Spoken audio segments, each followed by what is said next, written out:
ॐ श्रुतिस्मृतिपुराणानाम् आलयं करुणालयं नमामि भगवत्पादं शङ्करं लोकशङ्करं शङ्करं शङ्कराचार्यं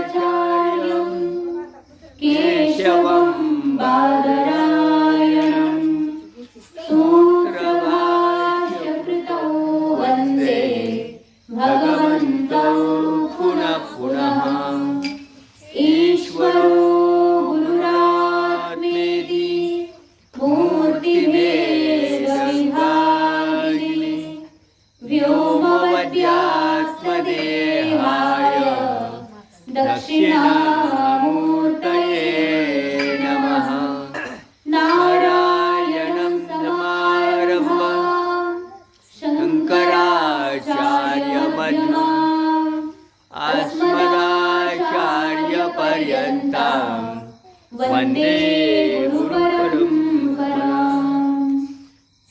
नमस्ते शारदे देवी काश्मीरपुरवासिनी त्वामहं प्रार्थये नित्यं विद्यादानं च देहि ब्रह्मस्वरूपा परमा ज्योतिरूपा सनातनी सर्वविद्यादेवी तस्यै वाण्यै नमो नमः। सच्चिदानन्दरूपाय विश्वोत्पत्त्यादिहेतवे तापत्रयविनाशाय श्रीकृष्णाय वयं नमः।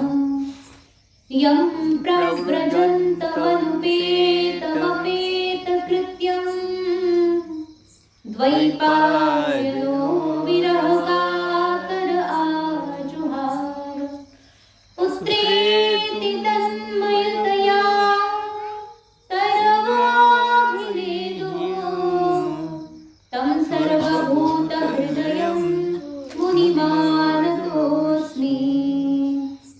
बोलिए श्री सच्चिदानंद भगवान की जय। श्रीमद्भागवत महापुराण की जय। गोपाल कृष्ण भगवान की जय। श्री राधा रानी की जय। सब संतन की जय।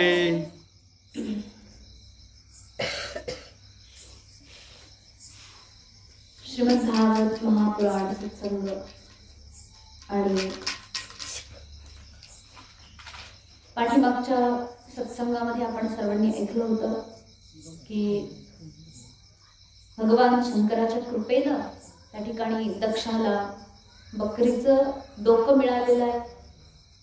बाकी देवतांना सुद्धा त्यांच्या उपयुक्त साधनांनी देवानं पूर्ण केलंय. आणि हा जो यज्ञ आहे दीर्घ काळापर्यंत चालणारा हा यज्ञ आता सुचारू रूपाने होईल अशी त्या ठिकाणी अपेक्षा वाटत आहे. तर भगवान परमेश्वराची कृपा आहे आणि ही खरंच अद्भुत आपल्या सर्वांसाठी महान उपलब्धी आहे. आणि भगवान शंकर भगवान शिव हे साक्षात परब्रह्म आहे या गोष्टीची जेव्हा जाणीव दक्षाला आणि बाकी इतर सर्वांना जेव्हा झाली तेव्हा आता ते सगळे काय करतात, देवाला त्या ठिकाणी प्रणाम करून देवाला शरण जाऊन भगवंताची स्तुती गायला लागतात. खूप सुंदर असा हा प्रसंग आहे आज.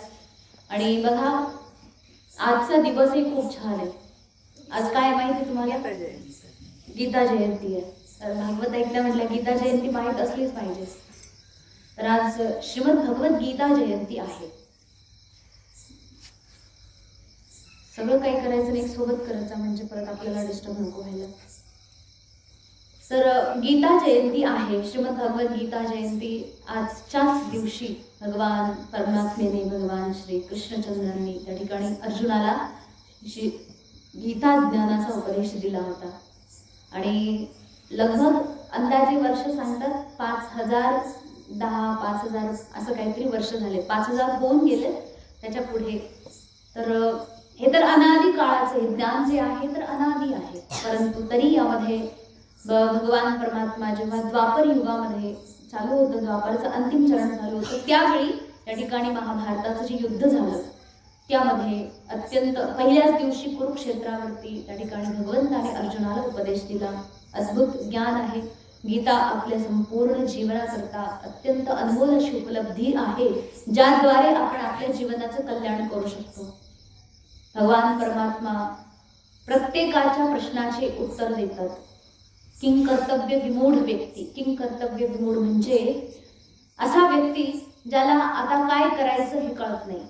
म्हणजे असं काय प्रसंग होऊन जातात की आपल्या कर्तव्याची जाणीव राहत नाही, मी काय केलं पाहिजे याचा विवेक ज्या व्यक्तीला राहत नाही, विवेक हरवून बसतो, असा जो व्यक्ती आहे भगवंताला शरण जातो की देवा आता मला काही कळत नाही की माझं काय कर्तव्य आहे, काय अकर्तव्य आहे, काय कशाचं काय आहे, काय केल्याने काय होईल, या सगळ्या गोष्टीचं मला अजिबात ज्ञान नाहीये आणि मी तुला शरण आलो आहे. तर कृपा करून त्या ठिकाणी माझं जे कर्तव्य आहे त्याचा उपदेश मला करावा. अशा प्रकारे अर्जुनासारखा जो कोणी व्यक्ती भगवंताला शरण जातो, परमात्मा गीता ज्ञानाच्या उपदेशातून त्या व्यक्तीला काय करतात, मार्ग दाखवतात. आणि आपण सगळेच लोक एक एक अर्जुन आहोत. बघा, अर्जुनाच्या मनामध्ये जिज्ञासा होती, कर्तव्य विमूढता होती, परंतु भगवान परमात्मेप्रती अपार प्रेम होतं, सखा होते, भक्त होता. त्यामुळे अर्जुनाला भगवंताने उपदेश दिला. तर आज हा जो दिवस आहे श्रीमद भगवद गीता जयंती. आणि आणखी एक विशेष बघा, माझ्या जीवनामध्ये जे काही झालं ना, गीता जयंतीच्याच दिवशी झालं. जे काही झालंय, गुरुजींनी सगळ्यात पहिली दीक्षा जेव्हा दिली होती ब्रह्मचारिणी, जेव्हा त्यांनी स्वतः म्हणजे ग्रहण केलं होतं, तोपर्यंत मी त्यांच्याकडे जात होते. समजा मी त्यांना पकडलं होतं, पण त्याच्यानंतर आता त्यांनी धरलं की हा ठीक आहे, आता तू ये बेटा बस. त्याच्यानंतर त्यांनी पहिली दीक्षा ज्या दिवशी दिली तो दिवस आहे गीता जयंतीचाच होता, 2009 साली गीता जयंतीचा दिवस. आता किती वर्ष झाले त्याला? 15 वर्ष आज पूर्ण. तर तो पहिला दिवस होता, 15 वर्ष झाले बघा. आणि त्या कृपेचा जो प्रभाव आहे आजीवन लागून गेला. भगवंताच्या कृपेनं असे सद्गुरू भेटले आणि सद्गुरूंच्या कृपेनं हा जीवन धन्य झालं. तर तो दिवस आणि त्याच्यानंतर 2015 साली गीता जयंतीच्या दिवशीच संन्यास दीक्षाही झालेली आहे आणि आज त्यालाही 8 वर्ष पूर्ण झाले. तर भगवंताची अपार कृपा आहे आणि गीता मातेची तर असीम कृपा आहे की बघा, सहज, अत्यंत सहज जीवनामध्ये जी सहजता आहे आणि जी सहजता आवश्यक आहे ती गुरुकृपेनं सहज भेटत गेली. संत महापुरुषांची कृपा होत गेली. जे संतही भेटतात, ज्यांच्यासोबतही साधारणतः बस परिचय होतो, ते संत सहजपणे कृपा करून जातात. अशी एक योग्यता गुरूंच्याकडून मिळाली आणि आज खूप असा आनंद उत्साह वाटतो. प्रत्येक दिवस जो आहे ना, प्रतिदिन आनंद वाढत जातो. म्हणजे आज जर समजा एखादा 2 किलो आनंद भेटला, माप घ्यावर का, उद्या 2 किलोला 1 ग्रॅम कमी असं झालंच नाही कधी, तो 1 किलो आणखी वाढलाय.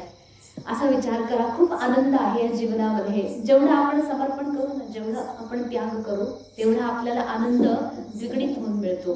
भगवंताच्या चरणावर तुम्ही जेवढं सोपवणार तेवढा आनंद तो जास्तीत जास्त प्रमाणामध्ये आपल्याला देतो. आणि ही शिकवण आपल्याला आपले सगळे ग्रंथ देत असतात. बघा, या ठिकाणी तेच प्रसंग आहे आज की आतापर्यंत हा जो दक्ष होता, मी आणि माझं अहंकारामध्ये पूर्णपणे फुगून बसलेला, अत्यंत अहंकार वृत्तीमध्ये असणारा सर्वनाश झाला.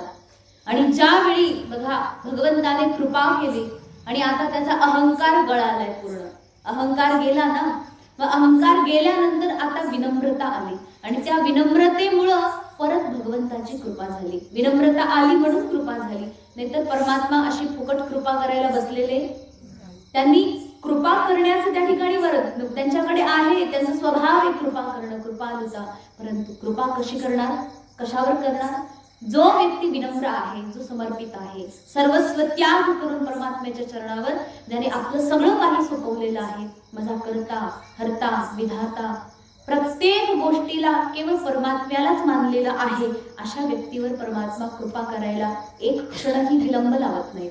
आणि आज इथे असाच प्रसंग आहे की दक्ष जसा भगवंताला शरण गेला आणि भगवंताची स्तुती करायला लागला, परमात्मा अपार प्रसन्न झाले. त्यांनी विसरून गेले पाठीमागं काय झालं होतं, गेले विसरून सगळं. म्हणजे परमात्मा केवळ भावाने त्या ठिकाणी प्रकट होतात. भावे ही विद्यतो देव तस्मात भावही कारण. भगवान परमात्मा भावामध्येच विद्यमान आहे, यामध्ये निरंतर सिद्ध होत जाते. दक्षाने भाव समर्पित केला आणि एकाच व्यक्तीने फक्त स्तुती केली नाहीये इथे देवाची. बघा 19 लोक आहेत. किती आहेत? 19 लोकांनी मिळून देवाची स्तुती केलेली आहे. तर 19 कोण कोण आहेत? तर त्यामध्ये सांगितलंय दक्ष प्रजापती आहे, ऋत्विक आहेत, 4 ऋत्विक, 4 वेदाचे 4 ऋत्विक आहेत.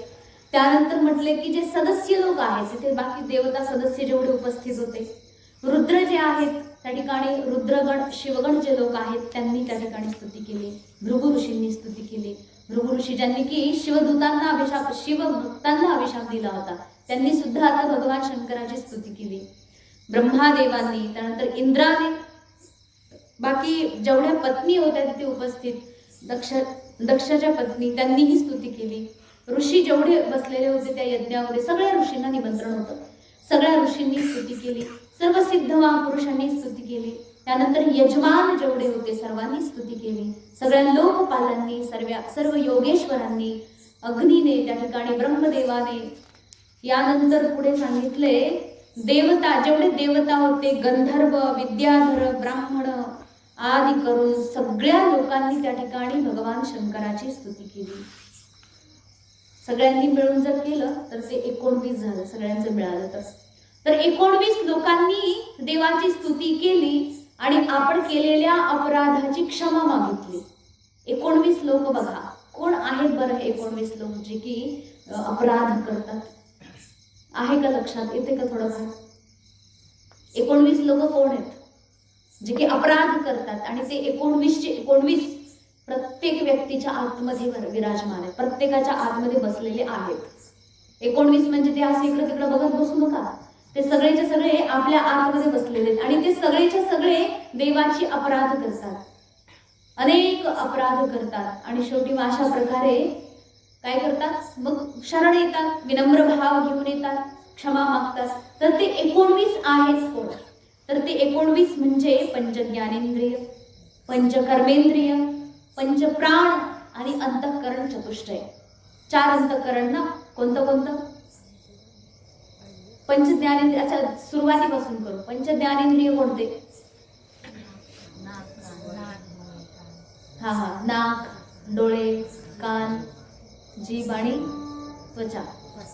अच्छा, हे जे आहेत 5, तुम्ही जसं आलं तसं सांगितलं. याला जर आपण थोडंसं काय म्हणतात क्रमाने विचार केला तर सगळ्यात पहिलं काय येतं? कान येतात पहिले, त्यानंतर त्वचा येते, त्याच्यानंतर डोळे येतात, पुढे जिव्हा, रसनेंद्रिय, स्वाद घेण्याचा इंद्रिय आणि सगळ्यात शेवटी नाक असतं. मग अशा प्रकारचे हे 5 ज्ञानेंद्रिय आहेत. त्यानंतर पंचकर्मेंद्रिय. पंचकर्मेंद्रिय म्हणजे वाक, वाणी, ज्याने आपण बोलतो. ती जिव्हा वेगळी बरं का. जिभेचे 2 गुण आहेत ना, एक स्वाद घ्यायचा आणि दुसरं बोलायचं. तर हा बोलायचा जो गुण आहे ना तो वाक. तर वाक, पाणी म्हणजे दोन्ही हात, पाद म्हणजे दोन्ही पाय, त्यानंतर उपस्थ म्हणजे जननेंद्रिय आणि पायू म्हणजे आपलं मलत्याग करण्याचं बुधा. अशा प्रकारे हे पंच कर्मेंद्रिय. त्यानंतर पंचप्राण, प्राण, अपान, व्यान, उदान, समान. अशा प्रकारचे हे पंचप्राण झाले. पुढे अंतःकरण चतुष्टय सांगितले. अंतःकरणाचे 4 प्रकार आहेत. ते प्रकार म्हणजे कोणते कोणते? मन, पहिला मन, बुद्धी, चित्त आणि अहंकार. अशा प्रकारचे हे 19 तत्व जे आहेत ते आपल्या प्रत्येकाच्या शरीरामध्ये विद्यमान आहेत ना. आणि हे 19च आहेत जे की अपराध करतात, काहीतरी चूक करत असतात. आणि जेव्हा सगळेचे सगळे मिळून चूक करतात ना, तेव्हा व्यक्ती अज्ञानामध्ये जडित, अज्ञानामध्ये पूर्णपणे डुबून स्वतःच्या जीवनाला नष्ट करून टाकतो. हे 19 प्रत्येक जण काही ना काही अपराध करते. काय? कानाला काय? कानाची उपयोगिता कशामध्ये? ऐकण्यामध्ये. आणि ऐकायचं सोडून तो करतो काय? जे ऐकायचं बरं, काय ऐकायचंय? कान ऐकायचंच काम करणार आहे, त्याच्यामध्ये दुसरं काम होणार नाही. कान काही बघायचं किंवा वास घ्यायचं काम नाही करणार. पण कानाद्वारे जे ऐकायला पाहिजे तेच ऐकलं पाहिजे. त्याच्या व्यतिरिक्त ज्या गोष्टी ऐकण्याच्या गरजेच्या नाही त्या जर ऐकत बसलात तर मग काय उपयोग नाही. म्हणून कानाचं काम काय? भगवत चर्चा श्रवण करायची, देवाच्या नावाचं चिंतन ऐकायचे, आपल्याला भगवत कथा ऐकायची आहे, दुसरं काय ऐकायचं नाही. हे कानाचं काम आहे. आणि जर ते केलं नाही, त्याच्या व्यतिरिक्त दुसरं केलं तर अपराध झाला ना. सत्यम कंठस्य भूषण. कंठाचं भूषण काय आहे? वाणीचं भूषण सत्यवचन बोलायचं, भगवंताचं नाव घ्यायचं मुखावरून. आणि त्यात व्यतिरिक्त जर काही दुसरंच येत असेल, असत्य भाषण होत असेल तर काय झालं? दोष, अपराध झाला. अशा प्रकारे जेवढे इंद्रिय आहेत आपल्याकडे, डोळे, डोळ्याने जे पाहायला पाहिजे, तोंडाने जे बोलायला पाहिजे, तोंडाने जे खायला पाहिजे, जे खायला पाहिजे ते खाल्लं नाही, समजा तेही खाल्लं त्याच्यासोबत दुसरंही काहीतरी खात बसलात तर मग त्याचाही भयंकर दोष लागतोय. याचा अर्थ आपले सगळे इंद्रिय जे आहेत ते एक एक करून सगळे एक एक अपराध करतात, दोष करतात. आणि जेव्हा अहंकार जो आहे ह्या अहंकाराला पुष्ट करतात, हे सगळे इंद्रिय मिळून अहंकाराचं ऐकून पुष्ट करतात. आणि ज्यावेळी या अहंकाराचं ऐकून हे सगळे नष्ट होतात एक दिवस, कारण नष्ट होणं स्वाभाविक आहे. कारण की नष्ट अनेक प्रकारे होतं. एक तर तुम्ही स्वतः काहीतरी उद्योग करून नष्ट कराल, किंवा तुम्ही त्याचा काहीतरी चांगला उपयोग करूनही एक दिवस नष्ट होणार आहे, किंवा त्या वस्तू काळाने आपोआप नष्ट होणार आहे. जरी तुम्ही असं ठेवून दिलं तरी ते नष्ट होणार आहे काळाने. याचा अर्थ जे काही आहे ते नाश होणार आहे. मग हे जे नष्ट होणार आहे हे जर तुम्ही व्यवस्थित प्रकारे खर्च केलं तर चांगलं आहे. नाहीतर केवळ या इंद्रियांना, अहंकाराला पुष्ट करण्यामध्येच आपण स्वतःला नष्ट करून टाकलं तर हा अहंकार अत्यंत आपल्याला नीच ठिकाणी घेऊन जाईल. आणि शेवटी होईल काय? नष्ट होऊन जाईल सर्वस्व. आणि हा अहंकार त्यावेळी थोडासा जागा होईल. कधी? की हे आपण काय केलं जीवनभर, अत्यंत मोठे ठोकर खाऊन जो व्यक्ती सुधारतो ना, मग त्याचं सुधारणं फार विशेष असतं बरं का. नाही तर आपण मी आजपासून सुधारलो, पण त्या व्यक्तीला काहीतरी ठोकर मिळाली तर तो व्यवस्थित प्रकारे आणखी चांगला सुधारतो. एखाद्याला कळाले आता काय म्हणतात ते, गरम दुधाने जर तोंड पोळलं तर तो व्यक्ती ताक सुद्धा फुंकूनच पितो, नाही का. एखादा आंधळा माणूस एक वेळा काठी हरवेल स्वतःची, दुसऱ्या वेळेस हरवेल, आणि तिसऱ्या वेळेस हरवेल, चौथ्या वेळेस हरवेल, अशा परत हरवेल. असं होईल का? तुम्ही ऐकतच चाललाय हरवेल म्हणजे काय. तो एक वेळेस हरवेल, बस चुकून दुसऱ्या वेळेस हरवली तर हरवली, नाहीतर तो आपली काठी कधी सोडणार? आंधळ्याला काठीचाच आधार आहे बघ, दुसरं काही जमत नाही त्याला. परत जर आंधळा काठी हरवत असेल तर त्याला तुम्ही काय म्हणणार? गरजच नाही काठीची. नाही, गरज तो आहे, गरज नाही असंही म्हणता येणार नाही. गरजेशिवाय तुम्ही काय म्हणणार त्याला? परत जर काठी हरवत असेल तर त्याला तुम्ही म्हणणार मूर्ख, बरोबर ना. काय मूर्ख माणूस याला अक्कल अजून कशी आली नाही? मागच्या वेळी पडला होता खड्ड्यात जाऊन, आता परत तेच का? म्हणजे त्याला त्याची वस्तू जी आहे आवश्यक ती जपली पाहिजे त्याने. तसंच आपण सगळे आहोत, अत्यंत अज्ञानाने अंध. त्यात जर कुठे सत्संगाची काठी मिळाली, आधार दुखते को तिनके का सहारा, त्यात जर कुठेतरी हरिनामाची काठी मिळाली, चापत जायला थोडंफार तरी पाहिजे ना हो आधार. आज किती वेळा हरवायचं माणसाने? आता तरी कळलं पाहिजे आपल्याला सत्संग रूपी आधार मिळालेला आहे. कशा करता? भवसागर पार होण्याकरता. मग त्या सत्संगामध्ये गेल्यानंतर त्याला सोडलं नाही पाहिजे, सत्संगाला धरून ठेवलं पाहिजे. सत्संग सोडायचा नाही कधीच. जर एक वेळेस सुटला तर समजा चुकून सुटला, परत एकदा आपण कुठल्या तरी नरकात जाऊन पडू, खड्ड्यात जाऊन पडू, नीच योनीला जाऊन पडू. तोच सत्संग जर भगवंताच्या कृपेने परत आपल्याला मिळाला तर आता तरी त्याला सोडायचं, धरून ठेवायचं. जीवन जर खड्ड्यामध्येच गेलंय, सत्संग आपल्याला वर घ्यायचं काम करते, मग आपल्याला करायचं काय? पण फक्त राहायचं त्याच्यामध्ये. व या सत्संगाच्या माध्यमातूनच आपलं जीवन सार्थक लागणार आहे. असं जर सत्संग कुठे मिळाला तर तो अहंकार सुद्धा हळूहळू गळून जातो. कारण की हा अहंकार गळणारच आहे. बघा, तुम्हाला अहंकार पूर्वी होता कशाचा? शरीराचा. फार आम्ही हे करू, आम्ही ते करू, आम्ही उड्या मारू, आम्ही अमकं काम करू, डोंगर खालू, काय करू काय करू. आता करताय हा का बरं? थकले हातपाय. शरीराचा त्यावेळेस तो अहंकार. आता हे शरीर काही कामाचं नाहीये. हे शरीर ठीक आहे म्हणून त्याला व्यवस्थित साडी चोळी नेसायची आहे, थोडंफार कंगवा फिरवायचं, नाहीतर ते कसं दिसते आरशासमोर जेव्हा पहिले तुम्ही बघत होतात, आता बघण्याची काही गरज नाहीये, इच्छाही नाहीये. का बरं? कारण की काही झालं तरी पूर्वीचा चेहरा आता परत दिसणार नाही दिसणार. असे एक म्हातारी होती, ती गेली एका यात्रेमध्ये, बाजारात मोठा बाजार भरला होता गावात, गेली आरसा बघायला. आरसा घ्यायचा होता आणि त्या माणसाला म्हणते की फार माझ्याकडे आरसाच नाही, खूप वर्ष झाले आरसा फुटलाय माझा आणि मला आरसा पाहिजे, एक चांगला आरसा बघू दे. तर त्या माणसाने दाखवला आरसा, दुकानदाराने आरसा दाखवला, तिने बघितला आरसा, अरे याच्यामध्ये आरसाही चांगला नाही, अजिबात चांगला नाही, आरसा कसं विचित्र दाखवतंय. त्यामुळे का बरं काय झालं? नाही चांगला आरसा दाखव. त्याने दुसरा दाखवला, लगेच दुसरा आरसा दाखवल्यानंतर ती परत त्याच्याकडे बघते आणि काय दिसते? तेच दिसते, एकदम विचित्र सगळं, केस इकडे तिकडे, ते चेहरा एकदम सुरकुटलेला, काळा पडलेला. नाही हे पण खराब आहे, आरसा ठीक नाहीये, दुसरा आरसा दाखव. असं घडून सगळे आरसे संपले महाराज.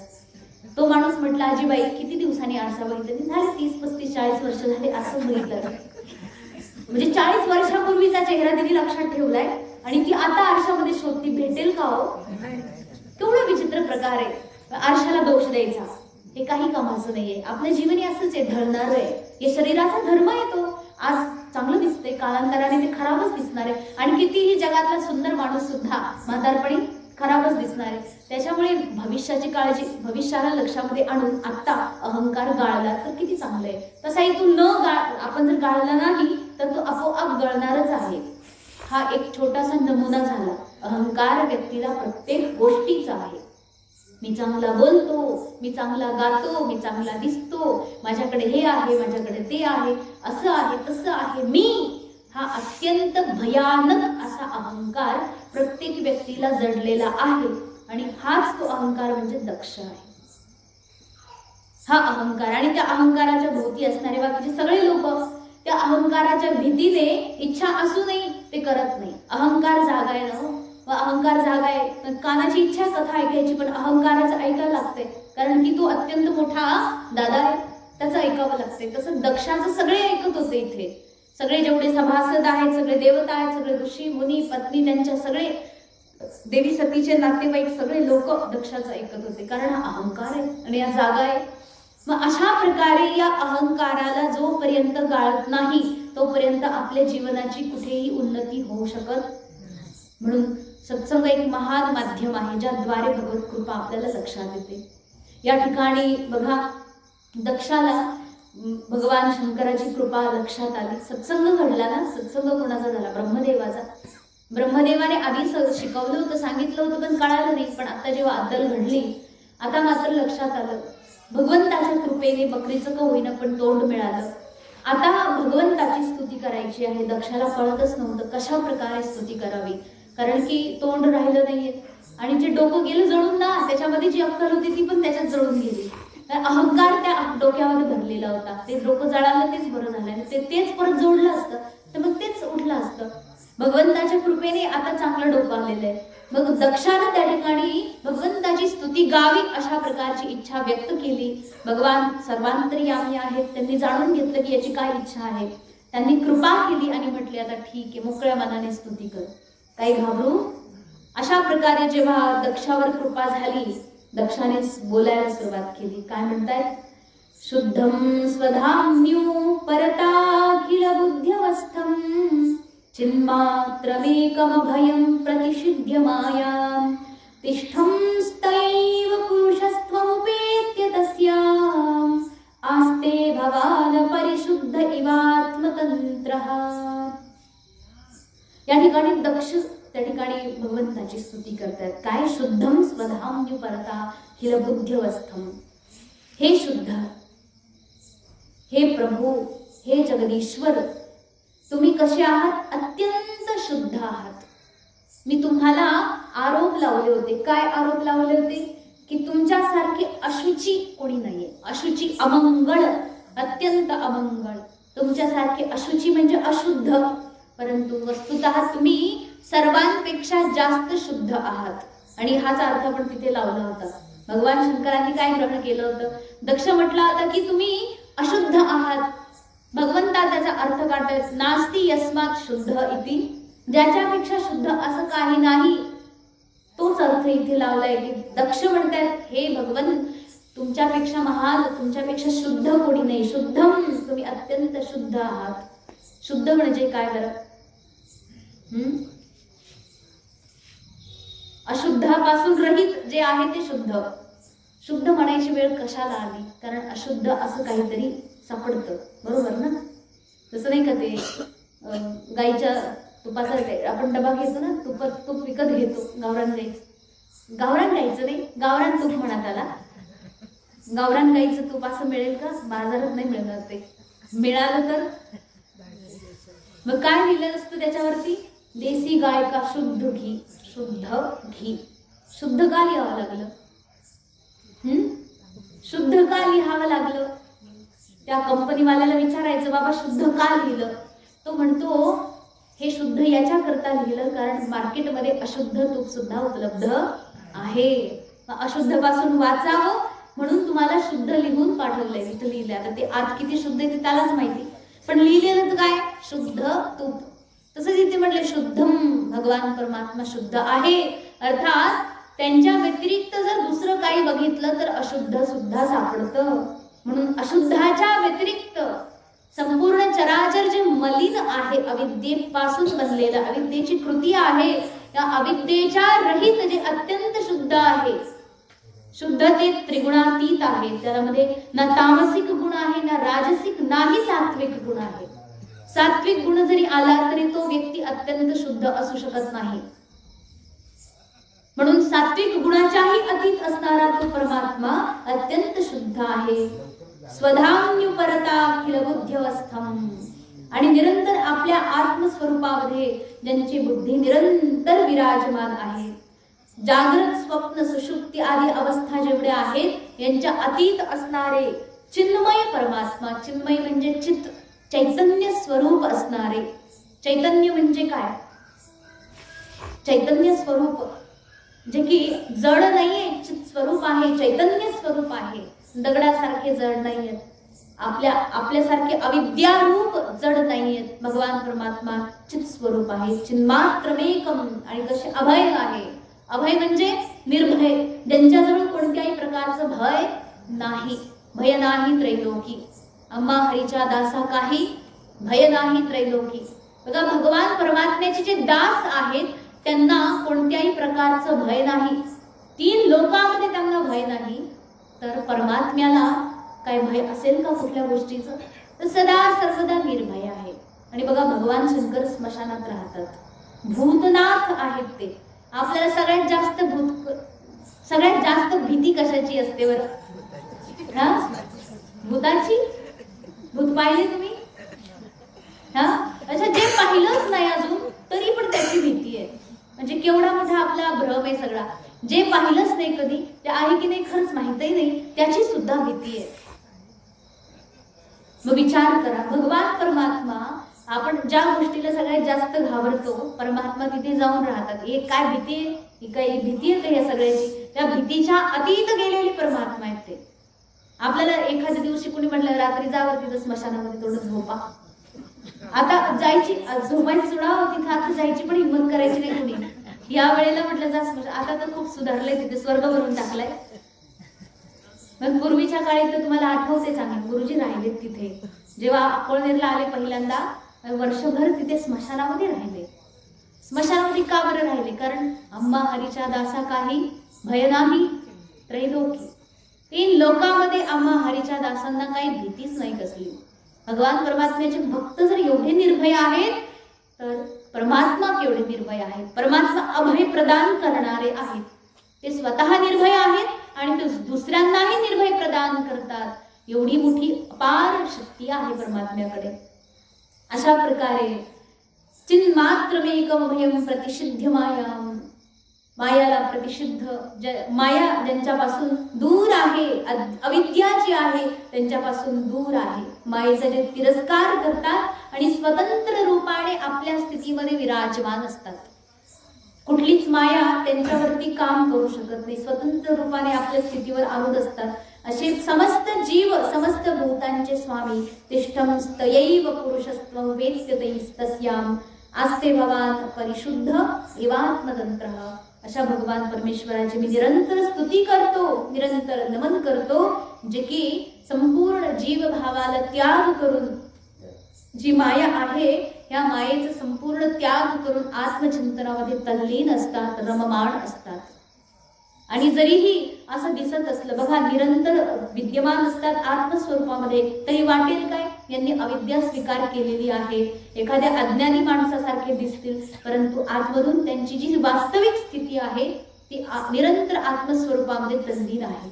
अशा प्रकारे हे भगवन, हे नाथ, तुम्हाला माझा नमस्कार आहे. आणि अत्यंत अज्ञानामध्ये, अत्यंत जडतेमध्ये मी तुमचा जो अपमान केला त्या गोष्टीसाठी तर माझ्याकडे क्षमा मागायला शब्दच नाही आहेत. फक्त क्षमा न मागता दक्षाने भगवान शंकरांची अशी स्तुती केली, त्यातून हे स्पष्ट होतं की हे भगवन, तुमचं वास्तविक स्वरूप जे आहे ते मला आता कळलं आहे. तेव्हा मला कळलं नव्हतं म्हणून बोललो, आणि आता कळालं म्हणून काय बोलतोय, अशा प्रकारे स्तुती करतोय. हे झालं दक्षाचं. याच्यानंतर जेवढे ऋत्विक होते, तिथे ऋत्विज जेवढे होते त्या सर्वांनी भगवान शंकरांची स्तुती केली. भगवान शंकरांना त्या ठिकाणी बघा, अध्वर्यू, होता, उद्गाता आणि ब्रह्मा हे चार यांचे नाव आहेत. चार वेदांचे चार ब्राह्मण आहेत. आपला त्या दिवशी विषय झाला होता नाही का, भरपूर विशेष प्रकारे त्याच्यावर चिंतन केलेलं आहे. तर चारही वेदांचे हे चारही ब्राह्मण त्या ठिकाणी भगवान शंकरांची स्तुती करतात. काय म्हणतात, तत्वं न ते वयमंजन रुद्रपाशात कर्मण्यवग्रह धियो भगवन विदामः. एक खूप सुंदर स्तोत्र आहे बघा, भगवान शंकरांसाठी प्रतिदिन आश्रमात सुद्धा गायलं जातं. भगवान श्री शिवमहिम्न स्तोत्र. हे शिवमहिम्न स्तोत्र बघा अत्यंत अद्भुत आहे. जेव्हा थोड्या शंकरांची भक्ती करत होते पुष्पदंत, पण थोडासा अभिमान झाला, थोडासा अहंकार झाला आणि त्याच्यामध्ये त्या शक्तीचा ते प्रयोग करू लागले. भगवान शंकरांचे एवढे मोठे उपासक होते की त्या उपासनेतून त्यांना रिद्धी प्राप्त झाल्या होत्या आणि त्या सिद्धीच्या बळावरती ते अनेक प्रकारचे प्रकल्प करायचे. तर त्या राज्यामध्ये जो राजा होता त्या राजाच्या पुष्पवाटिकेमध्ये फुलाची जी बाग होती त्याच्यामध्ये हा पुष्पदंत गुपचूप घुसायचा आणि फुलं तोडून पूजेकरता घेऊन यायचे. तर राजाचा प्रश्न पडायचा की अरे एवढे फुलं जातात कुठं नेमकी, कारण आपल्या बागेमध्ये आदल्या दिवशी बघितलं जातं की खूप सुंदर सुंदर फुलं आहेत आणि रात्रीतून हे फुलं सगळे अदृश्य होतात, कुठे जातात कुठे हे. अशा प्रकारे त्या ठिकाणी राजाने पहारेदारी लावून दिले आणि अगदी खूप सुंदर प्रकारे त्या ठिकाणी पहारेदारी असूनही पुष्पदंतांना कोणी पकडलंच नाही, काही दिसलंच नाही, फुलं फक्त गायब झाले. तेव्हा राजाच्या लक्षात आलं की काहीतरी अदृश्य शक्ती आहे जी आतमध्ये प्रवेश करते आणि फुलं घेऊन जाते. तेव्हा राजाने काय केलं, भगवान शंकरांना स्नान केल्यानंतर जे निर्माल्य असतं ना, जे जल, ते निर्माल्य काय करायचं, त्या पुष्पवाटिकेच्या भोवती पूर्णपणे त्यांनी टाकून दिलं. निर्माल्य पूर्ण पुष्पवाटिकेला गोलाकृतीमध्ये सगळं निर्माल्य टाकलं. आता विचार केला की जो कुणी हे निर्माल्य लंघन करून येईल त्या शक्तीला, जे अदृश्य शक्ती होती ती अगदीच अदृश्य होऊन जाईल. पुष्पदंत जेव्हा आपल्या शक्तीचा उपयोग करून अदृश्य होण्याची जी शक्ती होती त्यांच्याकडे, गुपचूप यायचे, कोणी त्यांना पाहू शकत नव्हतं. डोळ्याने समोर पाहून ते समोर फुलं तोडताना दिसतील परंतु तो व्यक्ती दिसत नव्हता. पुष्पदंत जे आहेत ते त्यांनी काय केलं, निर्माल्य ओलांडलं आणि पुष्पवाटिकेमध्ये जसा प्रवेश केला त्याचबरोबर त्यांची शक्ती अदृश्य झाली. अदृश्य न होता आता ते काय झाले, दिसू लागले. म्हणजे अदृश्य होण्याची शक्तीच अदृश्य झाली आणि ते दिसू लागले. आता जसं ते दिसले सर्वांनी पकडलं. पकडल्यानंतर राजासमोर घेऊन आले. म्हटले काय तुमचा प्रकार, त्याने पूजेसाठी फुलं घेऊन जातात, बाकी काय करतोय मी, परंतु अशा प्रकारचा हा प्रयोग अत्यंत चुकीचा आहे. तेव्हा त्यांनी भगवान शंकराची स्तुती गायली. ती स्तुती म्हणजेच शिवमहिम्न स्तोत्र आहे. महिम्न पारम ते परमविदुषो यती सदृशी स्तुतिर्ब्रह्मादीनामपि तदवसन्नास्त्वयि गिरः. भगवान परमात्म्याची स्तुती अद्भुत आहे. महिम्न पारंते, तुमची महिमा अद्भुत आहे देवा, पार नाही महिमेचा. किती स्तुती करावी कळत नाही. असित गिरी समम स्यात् कज्जलम सिंधू पात्रे. म्हणतात की असित गिरी जो पर्वत आहे ना, असित पर्वत, त्याला जर पान बनवलं वही म्हणून, त्या पर्वताला जर पान बनवलं, असित गिरी समम स्यात् कज्जलम सिंधू पात्रे. आणि जर सिंधू म्हणजे जी सागर आहे, समुद्र आहे, समुद्राला जर शाई म्हणून वापरलं, त्या पर्वताला वही म्हणून वापरायचं, कागद म्हणून, आणि समुद्राला शाई म्हणून वापरायचं, आणि निरंतर सरस्वतीला लिहायला लावायचं की समुद्र आटून जाईल, ते पर्वत संपून जाईल, सरस्वती माता लिहत लिहत लिहत थकून जाईल, परंतु भगवान शंकराची महिमा कधीही संपणार नाही. न पारमते महिम न पारमते, अशा प्रकारे अद्भुत अशी स्तुती केली. तेव्हा भगवान प्रसन्न झाले आणि पुष्पदंतांवर परत पहिल्यासारखी कृपा केली. म्हणून बघा, भगवान शंकरांची प्रदक्षिणा पूर्ण होत नाही. भगवान शंकराची किंवा भगवान शंकराच्या मंदिराची अर्धी परिक्रमा केली जाते. अर्धी म्हणजे अर्ध्या भागातून यायचं, तिथूनच परत माघारी जायचं. पूर्ण परिक्रमा ओलांडायचीच नाही, कारण की ते जे निर्माल्य आहे ते जर तुम्ही ओलांडून पलीकडे गेलात तर देवाच्या कृपेने भेटलेलं ते आहे जे थोडंफार ते निघून जाईल.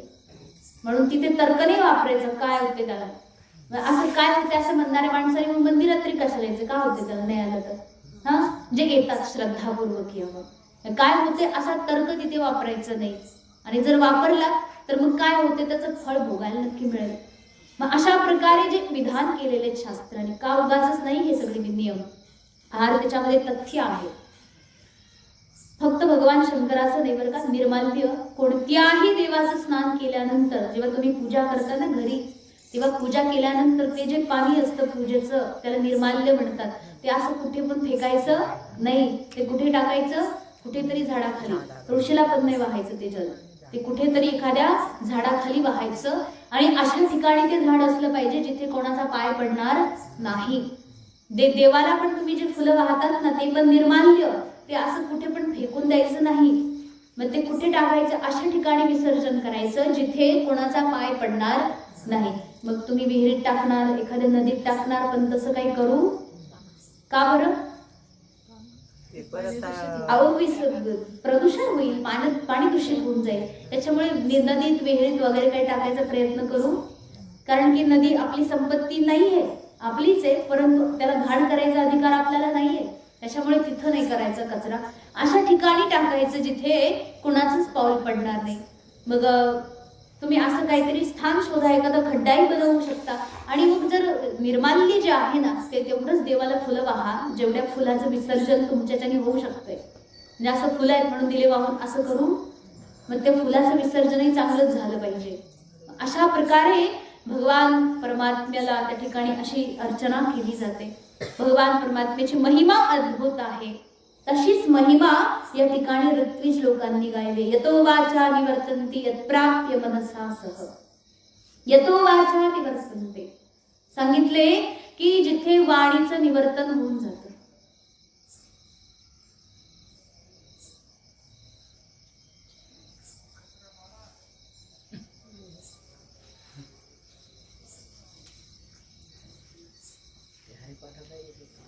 नाही, प्रवचन इकडे चाललंय ना, इकडचा हात उठला की तिकडचाही उठतोय ऑटोमॅटिक. असं केलं की तिकडे हात उठतोय.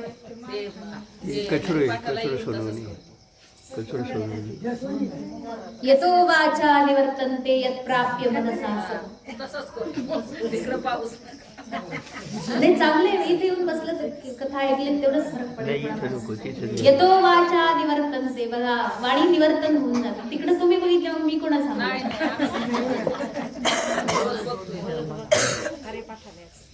येतो वाचा निवर्तन्ते यत्प्राप्य मनसा सह, जिथे वाणीचं निवर्तन होऊन जातं. भगवान परमात्म्याची स्तुती गायला गेलं की वाणी अवरुद्ध होते, शब्द भांडार पुरत, वाणी थांबून जाते की काय बोलायचं याच्याविषयी, काय सांगू आता संतांचे उपकार, काय सांगू असं आपण कधी म्हणतो बरं. काय सांगू सांगता येत नाही. जिथे ना शब्द कमी पडतात त्या गोष्टीला सांगायला निघालं की काय सांगू असा प्रश्न पडतो. त्याच प्रकारे सगळे ऋत्विज लोक म्हणतात की महाराज तुमच्याविषयी काय सांगू. हे प्रभू, हे नाथ, तत्वं न ते वयमंजन रुद्रपाशात, तुमचं तत्व अद्भुत आहे. आणि आम्ही लोक तर कसे आहेत, आमची बुद्धी कर्मकांडात फसलेली आहे. आम्ही लोक कर्मकांडी आहोत आणि कर्मकांड करून करून करून आमची बुद्धी त्याच्यामध्येच फसलेली. आम्ही तुमच्यासारख्या अद्भुत तत्वाला कसं काय जाणू हो. त्याच्यामुळे आमच्याकडून पण फार चूक झाली, कृपा करून क्षमा असावी. याच्यानंतर पुढे सदस्य जेवढे आहेत त्यांनी त्या ठिकाणी देवाची स्तुती केलेली आहे. तर हे 12 पुरोहित होते. हे जसे 4 कोण ऋत्विज आहेत, हे 12 पुरोहित वर्ग आहेत. त्यांनी सगळ्यांनी मिळून देवाची स्तुती केली. तर काय ते म्हणाले की आम्हाला काही कळत नाही, आम्हाला काही फारशी बुद्धी, आम्ही तर दक्षिणेच्या लोभामध्ये दक्षाच्या तिथे यज्ञ करायला आलो. कारण की दक्षिणा जास्त मोठी मिळेल हो. जेवढा मोठा माणूस यज्ञ करणार आहे, जेवढा मोठा यजमान तेवढी मोठी दक्षिणा. आता राजाचे प्रजापती दक्ष म्हटल्यानंतर दक्षिणेची काही कमी आहे का इथे. आम्हाला वाटलं की दक्षिणा चांगली मिळेल म्हणून आम्ही सगळे आलो आणि या यज्ञामध्ये आम्ही समाविष्ट झालो दक्षिणेच्या लोभामध्ये. परंतु आमचं काही तसं भाव तुमच्या प्रती क्रोधाचा किंवा ईर्षेचा आधी काही नाही. आम्ही आमच्या लोभामुळेच आलो, परंतु तो लोभही हानिकारक आहे. त्यामध्ये त्यांनी उदाहरण दिलं की जसं बघा, एखादा साप आहे, फार भयंकर विषारी साप आहे आणि त्या सापाने बेडकाला पकडलं. बेडकाला पकडतो, तुम्ही पाहिलं हे दृश्य? आम्ही कायमच बघितलं. ते साप जो आहे तो बेडकाला पकडतो आणि त्या बेडकाने बघितलं तो अजून मेलेला नाहीये, जिवंत बऱ्यापैकी. त्या बेडकाने, जो की सापाच्या तोंडात फसलेला आहे, तो बेडक पाहतो समोर काय किडा पडलेला आहे. काहीतरी किडा आहे ना, किडा बेडकाचा आहार हो. तो किडा पडलेला आणि तो बेडूक उडी मारण्याचा प्रयत्न करतो की मला तो किडा खायला मिळाला पाहिजे. याला काय म्हणायचं? मूर्खपणा नाही तर काय, लोभाचा कळसच गाठलाय. म्हणजे विचार करा, आता मरायचे हे त्याच्या लक्षात काय येत नाही. मला सापाने पकडले, त्या सापाने जरी चावून गिळलं नाही तरी त्याचे दात मला लागलेले आहेत आणि त्या दाताच्या विषानेच माझी मरणासन्न स्थिती आहे. काही काळात मी मरून पडणार आहे हे माहीत असूनही तो बेडूक तरीही काय करतोय, मला खायला मिळेल तो किडा या लोभामध्ये उडी मारायचे प्रयत्न करतोय. ते सापाच्या तोंडामधून सुटका होणार आहे का त्याची? तशीच आपली अवस्था आहे.